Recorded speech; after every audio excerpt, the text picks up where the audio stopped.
प्रेरित मंत्र ब्रह्म सरधावा, चला भाजी बायस भय पावा।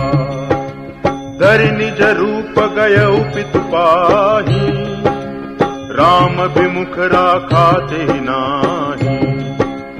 भानिरास उपजी मन त्रासा, जथा चक्र भय ऋषि दुर्वासा। ब्रह्म धाम शिवपुर सब लोका, फिरा श्रमित व्याकुल भय शोका। काहू बैठन कहा न ओही, राखी तो सकै राम कर द्रोही। मातु मृत्यु पितु समन समाना, सुधा होय विषु सुनु हरि जाना। मित्र करै सत रिपु कै करनी, ताकह विबुध नदी बैतरनी।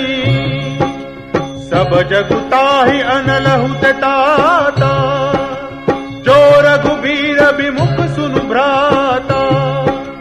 नारद देखा विकल जयंता, लागी दया कोमल चित संता।